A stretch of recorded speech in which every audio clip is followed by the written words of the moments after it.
Bonjour tout le monde, je vois que Martin, tu es déjà là. Alors, je vais t'inviter à me rejoindre. Hop, accepter la demande. Normalement, tu la reçois. Bonjour, bonjour tout le monde, j'espère que vous allez bien. Salut Martin, Salut Camille, tu vas bien? très bien et toi? Ça va bien, ça va bien. Est-ce que tu m'entends bien? Moi je t'entends, j'ai mis mes écouteurs donc je crois que ce sera plus simple Ouais, comme ça, ouais. parfait. Ok, super. Bon, je vois que la connexion est bonne, donc c'est parfait. Alors, Martin, Ouais, aujourd'hui, je t'ai invité pour que tu puisses nous parler un peu de ton parcours entrepreneurial. Donc, tu es le cofondateur de DIMS Experience. Donc, on va commencer par le exactement. début. Tu vas nous raconter qu'est-ce que c'est DIMS. Alors, déjà bonjour à tous. Donc DIMS, c'est un peu la révolution du dim sum sur le marché. Donc en gros, on était, Romain et moi, assez frustrés de trouver des DIMS venant tout droit de Chine et qui n'avaient pas vraiment de goût, une farce très bouillie et pas vraiment d'offres. Donc en gros, tout le monde les avait. Il y avait que 3, 4 fournisseurs sur le marché et tout le monde les avait dans les restaurants. Et en gros, notre estomac criait un petit peu, donc on se disait là, il faut vraiment trouver quelque chose. La seule chose qu'on trouvait qui était assez sympa, c'était quand on allait dans des chouettes restaurants un peu plus premium et on trouvait justement un Dims qui était un peu plus fait maison. Et l'offre était vraiment très très petite. Sur Bruxelles, il y a 2, 3 restaurants qui le faisaient et qui sont d'ailleurs très bons, mais loin de l'idée d'être développé. Et donc, Romain a eu l'idée clairement de Dims. Donc, il était très, très frustré de devoir manger des produits qui n'étaient pas à son goût. Et donc, il a eu l'idée, il a développé et il a surtout regardé quels canaux pouvaient être intéressants. Et puis, forcément, un long partenariat entre lui et moi depuis quelques années, mais ça, on y reviendra. Et donc, on a développé. Moi, je suis assez passionné de cuisine où dès le départ, ben, j'ai mis mon nez dedans. Et on a sorti donc une gamme comme ça. Donc, c'est comme ça que Dims est arrivé. Frustration du marché et développement d'un nouveau produit sur le marché, quoi. C'est vraiment ça. Bon, donc c'est une bonne introduction. On va y revenir après. Est-ce que tu peux peut-être nous dire un peu comment est-ce que tu as rencontré donc l'autre cofondateur Romain et aussi m'expliquer un peu ton parcours avant de te lancer avec dans Dims. Ouais, donc déjà, on s'excuse de pas être deux parce que malheureusement, il y a eu des impératifs, mais pas de souci, je le connais par cœur, Romain. Donc en gros, Romain et moi, ça fait plus de 20 ans qu'on se connaît, même si il y a un âge qui nous sépare. Et c'est mon beau-frère en fait depuis 20 ans. Enfin, c'était mon beau-frère depuis 20 ans. Et aujourd'hui, ben, on a créé une boîte il y a presque 8 ans déjà dans l'immobilier qui s'appelait Osam. Et donc, ce partenariat avec un troisième partenaire, enfin associé, qui est Julien Meyers, qui nous a pas suivis dans l'aventure, mais on se connaît. Enfin, on est très liés, Romain et moi, sur le développement professionnel et personnel. Forcément, on était à chaque dîner de famille. C'était plus simple. Et donc, voilà. Donc, l'association, le partenariat, elle était évidente depuis le départ. Et c'est comme ça qu'on a fusionné de nouveau ensemble dans l'aventure de Dims ici. Mhm. Et du coup, ton parcours à toi, c'est quoi? Alors moi, je suis agent immobilier à la base, donc rien à voir. Romain, lui, il est plutôt financier, mais c'est un gars qui est très très créatif, donc il a des idées dans tous les sens. Et donc comme je disais, on a créé donc une boîte dans l'immobilier. Donc là, moi, j'avais mon réel know à apporter dans la structure. Ici, on part scratch, donc personne n'était dans le food à la base. C'était vraiment une pure idée et on l'a développée. Donc c'est ça plutôt l'idée entrepreneuriale. Donc moi, je suis agent immobilier à la base, pas du tout cuisinier et entrepreneur avec Romain. D'accord. Du coup, là, vous partez from scratch, comme tu dis. Est-ce que tu dirais que la fibre entrepreneuriale, tu l'as depuis toujours en toi ou comment est-ce que tu as été sensibilisé à tout ça, toi et Romain? Enfin, comment vous êtes arrivé à... Alors, je vais peut-être d'abord parler pour Romain, après moi je parlerai pour moi. Donc Romain, lui, il a bossé d'abord pour une boîte pharmaceutique au départ, donc il sortait de Sciences Éco à Solvay, et il a tout de suite été rentré dans la finance un peu classique dans ce canal-là. Et après quelques années, il se sentait un peu frustré sur ce monde-là, on va dire, plutôt employé et très linéaire. Et il s'est penché et on l'a surtout abordé pour un premier projet entrepreneurial qui s'appelait Thank You Connection. Mhm. Et c'était une sorte de vignette pour pas faire dépanner ses voitures. Et donc, il a développé ce produit et ce concept tout seul. Il a goûté à l'entrepreneuriat, même si ça n'a pas réellement donné un succès, mais il a goûté à ça. Et de là, l'idée de Osam est arrivée. Et c'est comme ça qu'on a grandi donc cette première structure ensemble. Donc lui, c'était vraiment plutôt un aspect de frustration plutôt professionnel. Et donc il s'est dirigé vers l'entrepreneuriat. Ok. Pour ma part, j'ai l'impression d'avoir ça depuis un petit peu plus de temps que lui, par rapport en tout cas à son expérience. Je me suis toujours réellement débrouillé par rapport à acheter, vendre, créer des produits, pas réellement dans des grands concepts, mais vraiment plutôt dans le développement du business clair et net. J'ai une petite anecdote, par exemple. Vous vous rappelez quand on achetait les petits bics Père Damien, etc., les pochettes Walibi quand on était petit. Ah ouais. Moi, je montais dans ma classe des petites équipes et on devait être les premiers de l'école pour avoir tout, quoi, Ah pour ouais. gagner tous les prix. Donc ça, c'était un peu enfin, mon idée de base et comment moi j'ai connu ou entrepris dès le départ. J'ai déjà créé autre que Osam et Dims. J'avais créé aussi une marque de montre qui s'appelait High Time. C'était au moment où j'avais 18 ans, c'était avec un de mes tout bons potes qui s'appelle Julien Plainevaux. Et on avait créé simplement, en fait, on avait surfé sur la vague de Icewatch, donc à ce moment où toutes ces montres arrivaient. On avait pris la même chose, même fournisseur, etc. Et on se trimballait avec notre sac à dos à vendre nos montres dans tous les sens, quoi. Donc Ok. voilà, moi j'y ai goûté un peu plus tôt, sans vraiment mettre mon pied à l'étrier dès le départ, mais aujourd'hui on en est en plein dedans, quoi. Mhm. Ouais, donc t'as déjà, ouais, t'avais vraiment la fibre en toi, comme on dit. Ouais, une vraie fibre Euh, commerciale. ouais, ça, je vois bien. Est-ce que le fait que ni l'un ni l'autre ne soyez du monde de food, de la cuisine, est-ce que ça a été un frein pour vous au début quand vous avez envisagé de vous lancer ou pas du tout? Alors, ça n'a pas du tout été un frein parce qu'on s'est fait aider au départ par un chef consultant qui est Alex Fourman, qui a pris part du projet au début, donc qui nous a aidé à faire l'élaboration des farces, les tests au départ et les goûts. Et après, moi qui suis vraiment un pur passionné de cuisine depuis vraiment une bonne grosse dizaine d'années, donc c'est vraiment un hobby que j'ai pour moi. Ben, c'était un sens, enfin, c'était logique, ça devenait logique. J'avais des automatismes qui sont arrivés très rapidement en cuisine. Mhm. Et puis j'ai continué à retravailler les farces, jusqu'au jour où on a arrivé, on a sorti la gamme de neuf qu'il y a aujourd'hui sur le marché, quoi. Ok. Donc ça n'a pas du tout été un frein, au contraire, ça a été une réelle révélation pour moi. Mhm. Et pour Romain aussi, parce qu'il n'y croyait pas au début, mais maintenant il sait ce que c'est. Et il Et les a goûtés surtout. du coup, c'est toi qui cuisine et Romain s'occupe plus de comment vous répartissez les tâches. Ouais, la répartition, ben Romain est plus dans le développement business, la créativité, sauter sur les opportunités qui arrivent comme ça directement à notre porte, on va dire comme ça. Et moi, j'ai aussi tout ce qui est développement business, etc. Mais j'ai vraiment la casquette cuisine, production et marketing aussi. Ok. Et du coup, je n'ai pas encore posé cette question-là, mais où est-ce qu'on peut vous trouver et comment? Enfin, voilà, explique-nous un peu. Alors, pour le moment, ben, avec les restrictions Covid, ça devient un petit peu compliqué. On peut faire que de l'emporter. Donc, aujourd'hui, on a 3 points de vente. Donc, on en a un à XL, un au Forjaco, donc à Uccle, et un à Saint-Gilles où il y a notre atelier. Donc là, on a trois lieux qui partent pour le delivery via les plateformes de livraison. Mhm. Et il y a 2 pick and collect qui sont à Uccle et à l'atelier à Saint-Gilles. Donc, on sait nous trouver comme ça.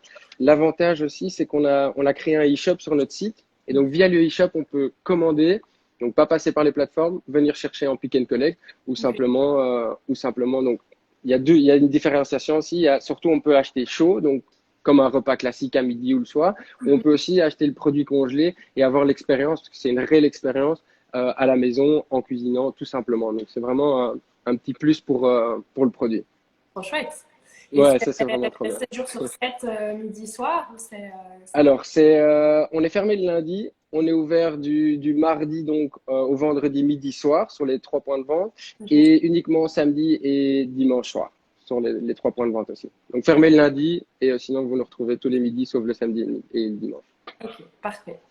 J'en profite pour dire que si jamais ceux qui nous regardent ont des questions pour Martin, n'hésitez pas, on les prendra juste après. Alors, je reprends une petite question. Alors, avec Romain, vous bossez depuis combien de temps sur le projet? Est-ce que c'est un projet qui a été rapidement mis en place ou avec le Covid, j'imagine qu'il y a eu quand même pas mal de petites embûches à passer. Ouais, clair. Pour tout le Comment, monde, je pense. ça a été quoi les étapes un peu en amont de préparation et puis le lancement, comment ça s'est passé? Alors, la première réflexion que Romain a eue par rapport à Dims, c'est il y a plus ou moins 1 an et demi déjà. Ah, Donc, on était à la fin de Osam. Donc, nous, on a vendu Osam au groupe Rossel il y a 2 ans maintenant, un peu plus de 2 ans. Et ben, quand on revend généralement sa boîte, ben, on doit rester quelques années, quelques temps dans le transfert. Et Romain, lui, était en consultance on va dire, à mi-temps avec le groupe Rossel. Donc, il avait 50% où il devait réfléchir à un nouveau projet, etc. Et c'est comme ça que Dims est arrivé de nouveau enfin, sur le marché. Et il a développé tout ce qui était business plan, études de marché, etc. avec Luc Imbel. Et surtout la réflexion par rapport ben, au développement de produits, la production qui est à grande échelle, plus ou moins, parce que ça, j'y reviendrai après. Et donc, c'était toute cette réflexion-là. Moi, je suis arrivé un peu plus tard, voire vraiment un peu plus tard. Je suis arrivé il y a presque 1 an maintenant. mhm. Et donc, c'est comme ça que c'est arrivé. Donc, Romain a vraiment développé le projet avec la créativité au départ. Et puis, ben, forcément, moi, je suis arrivé quand on a commencé à travailler les farces et à vraiment se lancer, quoi. Développer le produit, quoi. Ouais. Exactement, ouais. Ok. Donc, ça fait plus ou moins 1 an et demi déjà, ouais. D'accord. Et du Ça coup, va vite, ouais. le Covid, est-ce que ça a été un frein? Enfin, comment est-ce que vous voyez déjà cette formule-là, donc takeaway, etc., bien avant le Covid, ou alors est-ce que c'est une adaptation due au Covid? Alors, c'est une adaptation, parce qu'on a des modèles économiques qui sont complètement différents en fait, que de celui qu'on est en train de proposer aujourd'hui. Mhm. À la base, nous, on voulait pas du tout en fait, faire du takeaway en propre, hein. Je parle, nous Dims, on voulait pas faire et prendre les plateformes de livraison, etc., donc tous ces contrats-là. On avait un modèle inverse en fait, de développer sa marque, son produit, avec des points de vente, énormément comme une franchise, on va dire. On l'a pris vraiment à l'inverse. Et on arrivait en fait sur le marché en disant qu'on allait utiliser en fait les cuisines d'autres restaurants, Ok. tout en vendant notre marque. Donc, c'est-à-dire qu'un retailer, donc un restaurant partenaire, allait vendre en fait notre produit, notre solution sous 3 canaux différents qui sont le premier qui est dans son restaurant, donc intégration de la carte Dims à son restaurant. Je parle par exemple d'une cuisine plutôt fusion ou une brasserie un peu premium, sympa, où on peut intégrer donc Dims à la carte, à son emporté et avec les plateformes de livraison. Ce qui permet d'avoir 3 canaux de vente et une rentabilité maximum par rapport au produit. Et donc ça, c'était vraiment l'idée que nous de prendre ben, le personnel, les points de vente, Ouais. etc., etc. Donc ça, c'était vraiment l'idée de base. Aujourd'hui, le Covid a fait que ben, on a un petit peu revu ça pendant la période Covid. Et une fois qu'elle sera levée, ben, on repart sur le modèle économique qu'on a choisi. Donc c'est vraiment développer la marque, l'identité de marque, la vendre aux restaurateurs, Ouais. que eux la vendent sous notre marque. Mais il y a encore d'autres canaux. C'est pour ça que je voulais y revenir. C'est qu'on a une production et une capacité de production qui est relativement grande. Parce qu'on a créé en fait une machine. On n'a pas créé Ah, simplement un produit. On a créé une machine donc, qui permet en fait d'aller jusqu'à 5000 DIMS donc l'heure en pleine, wow. ouais, en pleine capacité de production. Alors, c'est 100% fait maison, c'est que du frais, c'est juste un assemblage par rapport à la machine. Donc ça, c'est vraiment le gros du business. Parce qu'aujourd'hui, ben, les restaurants classiques sur Bruxelles, par exemple, qui proposent des DIMS, je dis DIMS parce que c'est fini le DIMSum, c'est DIMS, qui proposent des DIMS frais, ben, ils peuvent le faire que dans leur restaurant et c'est très limité. Donc, ils vont faire X pièces par jour et ils vont devoir aller vite parce que c'est fait maison. Enfin, il faut beaucoup Ouais. de main-d'œuvre et ça prend du temps. Tandis que nous, ben, on a pris le problème à l'inverse et c'est ça le gros du business, c'est qu'on arrive en fait à créer un produit frais, fait maison, assemblé par une machine à grande capacité de production. Et ça, c'est le gros, la clé Waouh. Et du la coup, clé de Dims. cette machine, vous l'avez développée vous-même ou c'est une machine qui existait déjà? Enfin, comme c'est. Alors, elle existait à moitié, donc elle existait à moitié ou dans une grande partie, mais après on a calculé, fait les calculs pour justement avoir notre grammage, notre volume, l'épaisseur aussi, Mhm. le bourrage de farce, et on a surtout utilisé une catégorie de dim sum qui est le shumai, donc c'est le fameux dim sum qui est ouvert au-dessus, où il y a le moins de pâte, donc pas de cet aspect assez pâteux qu'on peut retrouver sur le marché aujourd'hui, donc vraiment pour essayer d'avoir la finesse parfaite par rapport au Ouais. produit, quoi. C'est Ok, clairement ça. Donc intéressant. voilà. Trop chouette. Ouais, c'est clair. Et donc les canaux de vente, ben, ils sont pas limités simplement. Oh, j'en perds mon écouteur. Euh, Ils sont pas juste limités en fait à la restauration et enfin au restaurant et au takeaway, au pick and collect. elle est vraiment, ben, on peut aller toucher les traiteurs pour créer Ouais. avec eux, par exemple, une recette. Comme chez Coca-Cola, on la ferme, on la ferme, on la verrouille et on la crée pour eux parce que Mhm. on a la possibilité de produire pour eux en grande quantité. On peut vendre le produit en produit blanc aussi, pas spécialement Dims, vu on sait aussi ouvrir la gamme à d'autres restaurants qui pourraient être les mêmes que nous, mais qui veulent Mhm. augmenter et avoir un produit un peu plus premium à leur carte, tout en étant accessible. Et Mhm. puis, comme je disais, on a les canaux où on peut vendre via notre marque et les restaurateurs peuvent s'associer à nous parce qu'on a notre image de marque et eux, ils ont la leur et ils Mhm. veulent grandir ensemble, quoi. Ouais. Donc, Donc ouais, les voilà, ça, possibilités sont vraiment infinies, quoi. Il y a moyen de vraiment ouais, ouais. développer. On a de la chance, c'est qu'on n'est pas limité simplement au restaurant, on a vraiment un range qui est vraiment large, ouais. Très Et du large. coup, l'envie, c'est de rester à l'échelle nationale ou pourquoi pas s'exporter à l'international ou c'est pas encore à ce Bon, stade? il y a un petit secret encore un petit secret encore. Mais on va arriver très prochainement près de la frontière. Très bien. Bon, Ouais, on va suivre ça de près. ouais. C'est Euh, pour bientôt. alors, qu'est-ce que j'avais d'autre comme question? Oui, ça fait combien de temps que vous êtes lancé? Parce que j'ai l'impression, enfin, que vous êtes lancé il y a quelques mois, je crois, et pourtant vous avez déjà quand même une super belle visibilité à travers tous les canaux digitaux. Est-ce que tu aurais des tips marketing à partager à un jeune qui a envie de lancer sa marque? Alors moi j'en ai un, c'est l'agence avec laquelle on travaille, c'est Estelle Agency. Mhm, Alors c'est vraiment juste parfait. Alors j'explique pourquoi. J'étais pas trop dans les réseaux sociaux au départ, etc. Enfin j'avais mon compte, etc. vraiment privé, mais sans vraiment m'y atteler. Et puis j'ai compris vraiment la force d'avoir un contenu qui est juste, qui doit être parfait, un mhm, contenu qui est hyper qualitatif et hyper professionnel. Quand on regarde le feed de notre Instagram aujourd'hui, de notre compte Facebook ou Insta, on part uniquement sur une qualité visuelle qui est vraiment énorme. Et donc, Estelle, qui gère ici nos comptes et qui gère nos réseaux sociaux, ben, elle est photographe professionnelle et on le voit tout de suite, l'impact est réel. En moins de 2 mois, on a atteint plus de 2000 followers sans avoir fait grand-chose. On n'a pas fait de post-sponsoring. Le premier qu'on a fait, c'était il y a 2 jours pour lancer mhm, nos assortiments sur notre e-shop. mhm, Et on se rend réellement compte que ben, c'est un impact réel direct. Donc moi, le vrai tip que je peux donner, c'est si vous êtes dans le food, parce que nous, on est dans le food aujourd'hui, ça doit donner envie, on doit donner un storytelling parce que moi, enfin Romain et moi, on n'a pas peur de se mettre en avant, on est dans le feed, on se montre, on met nos mains dans les paniers, etc. Donc n'ayez pas peur vraiment de parler de vous. mhm. Alors moi, j'ai pas encore pris la caméra devant moi pour parler en story, ça je l'ai pas encore fait, on verra bien plus tard. Mais vraiment créer vraiment une identité autour de votre marque et surtout donner un peu de contenu personnel aux gens. C'est hyper humain, hein. Tout le monde veut savoir un peu hein, qui est derrière, comment ça fonctionne, etc. Voilà, on est tous un peu curieux, ben, donnez un peu de vous et ça ira. Évidemment, ouais, clairement. Ouais. Et du coup, là, Mhm. vous êtes deux dans le projet. L'idée, c'est d'agrandir l'équipe à un moment donné ou c'est de vraiment rester à deux et de... Alors, on est deux, il y a Romain et moi, il y a Luc Imbel qui est un ingénieur qui a créé les calculs, etc., qui nous a bien aidé et qui nous aide encore tous les jours aujourd'hui avec tout ce qui est, on va dire plutôt le côté opérationnel, donc tout ce qui est Mhm, administratif, etc., et on va dire compte. Donc là, on est trois. On a eu, comme je disais, Alex Moorman qui était au début du projet avec nous pour ouais. faire les farces, etc., en consultance. Et pour le moment, on est nouveau 3. Après, on est en pleine phase de développement, donc on va devoir bien grandir Mhm, et de chercher quelqu'un qui va nous aider à faire grandir Dims, quoi, tout ouais. simplement. Ouais. Et du coup, Mais c'est l'idée quoi, est de grandir rapidement. Ouais. ouais. Et c'est quoi, du coup, vos objectifs pour Deals? Vous voyez ça comment Alors, ben, on croise les doigts déjà pour que le Covid se lève le plus rapidement possible.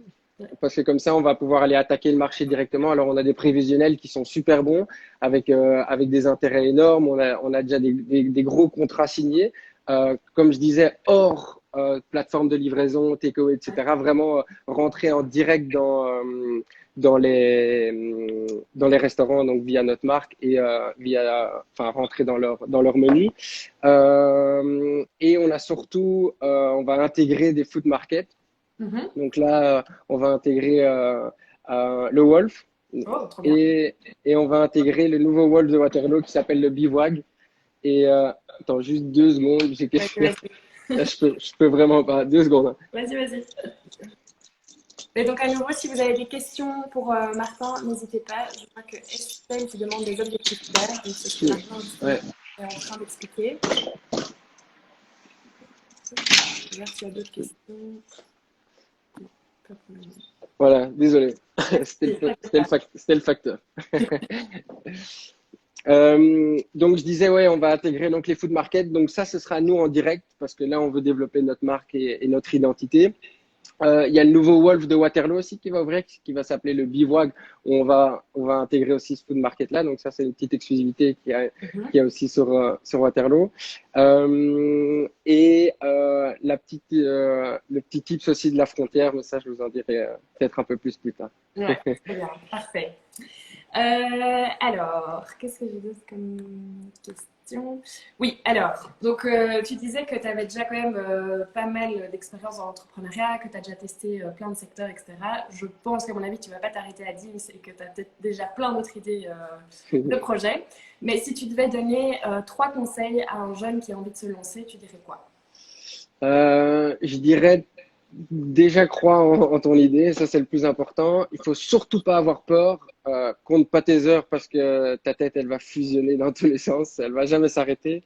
Il faut aussi valider son idée auprès des friends and family, ça c'est très important. C'est eux la première cible. Si dès le départ on voit que friends and family fonctionne pas, change d'idée ou va plus loin. Aussi en parler aux personnes, enfin à des personnes clés de ton entourage. Alors on n'est pas toujours bien entouré, etc. Mais quand on a cet esprit un peu entrepreneurial, pas hésiter à poser une question à un gars qui a lancé ci, envoyer un message, même s'il n'y a pas de réponse, au moins tu auras pris le pas, etc. Donc il n'y aura pas de frustration par rapport au développement de ton idée, de ta créativité.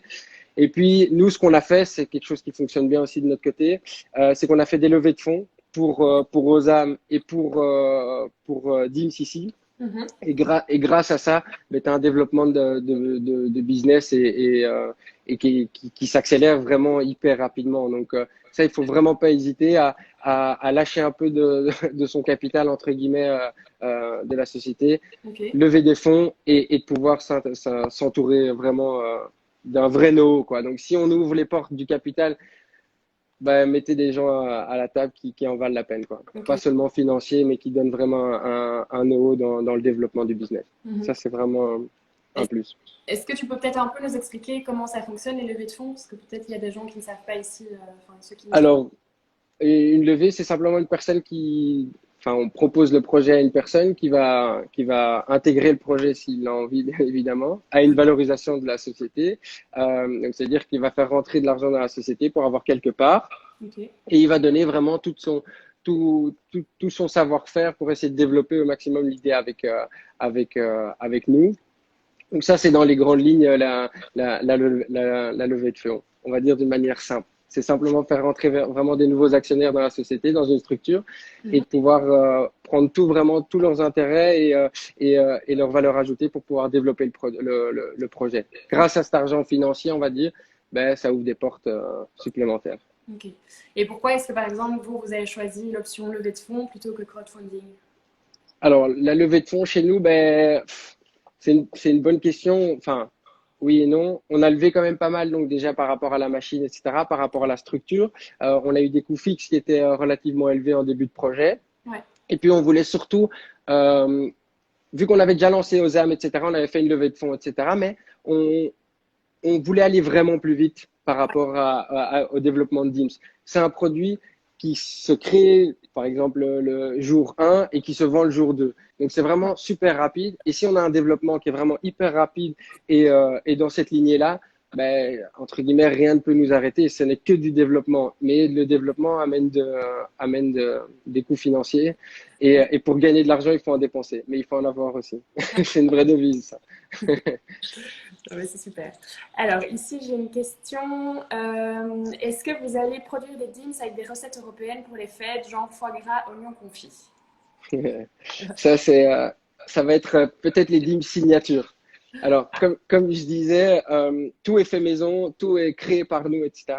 Il y a énormément de recherche et développement. Donc, enfin, pour avoir sorti les 9 DIMS, on a commencé, je dirais, fin mai, début juin l'année passée, et on a finalisé le tout début février. 2021. Donc, ça a mis énormément de temps en recherche et développement parce qu'il fallait dompter notre machine, il fallait dompter les recettes, il fallait savoir dans quelle direction on voulait aller. Donc, il y a un vrai travail derrière Mhm. qui est relativement gros. Et donc, du coup, pour ce genre de recettes, etc., on travaille déjà dessus, mais ce sera plutôt des dignes signatures. Mais oui, on est en Belgique, on est fou, hein. On va faire plein de trucs. Ok, trop bien. Euh, Alors, je regarde. Alors, allez-vous couvrir la Flandre et la Wallonie ou que Bruxelles et environ? Alors, comme je disais, aujourd'hui, les restrictions Covid, elles sont limitées. On peut faire que du takeaway. Et aujourd'hui, on a déjà 3 points de vente. Donc, comme je disais, on a Saint-Gilles, Uccle et Cimetière d'Ixelles. Et en plus de ça, on a fait un deal avec Proxydeal. Donc, c'est une nouvelle plateforme de livraison qui permet de livrer aussi dans tout Bruxelles. Donc, même si on a déjà 3 points de vente, on peut livrer sur tout Bruxelles. Donc, personne ne peut être frustré. Mhm. Et aux alentours. J'ai des commandes qui sont déjà parties à Lannes, au bout de Waterloo ou en périphérie du Brabant flamand. Donc c'est vraiment top. Là-dessus, enfin, allez-y vraiment, téléchargez l'application. C'est comme une plateforme Uber ou Deliveroo, c'est la même chose. Et vous n'êtes pas frustré d'habiter un peu loin. Enfin, moi, j'habite pas à Bruxelles. J'ai un peu la frustration de ne pas pouvoir commander vite fait le pouce ou quoi. Avec cette app, par exemple, ben, on peut vraiment être livré partout. Donc ça, c'est top. Rappelle-nous le nom. Ouais, ah ben, Proxy. Proxy Deal, ouais. Ouais, ok, on va voir. Ouais. Il vient de commenter. Ah, ben voilà. Ben écoute, Martin, moi j'ai plus de questions pour toi. Peut-être que tu peux nous rappeler rapidement les points de vente, les horaires pour ceux qui n'auraient pas entendu. Et alors, si tu as une actualité à nous partager, enfin, je te laisse le mot de la fin, en gros. Mais par rapport à nos heures d'ouverture, pardon, on en a trois. Donc, enfin, on a 3 points de vente, pardon. Ils sont tous ouverts de 18h à 21h30 Mhm. et le midi de mardi à vendredi de 12h à 14h et le week-end uniquement samedi soir et dimanche soir. Lundi fermé. Laissez-nous un peu de congé, on doit réfléchir. Ok. Et ils sont tous ces points de vente, tu me rappelles? Donc, Saint-Gilles, au Fort-Jacot, à Uccle et au cimetière d'Ixelles. Ok, super. Vous retrouvez tout sur les apps et voilà. Un tout grand merci en tout cas d'avoir écouté. Merci Martin en tout cas. Et bah, écoute, bon courage pour la suite et surtout que ça fonctionne. Hein. Enfin, ça Ben, fonctionne, je pense. il faut. Merci en tout cas pour ton Merci temps. Et Camille à très et bientôt. vivez l'expérience, vous allez voir, c'est vraiment ouf. Très bien. Je vais tester bientôt. Allez, top, merci. Au plaisir. Salut. Hein.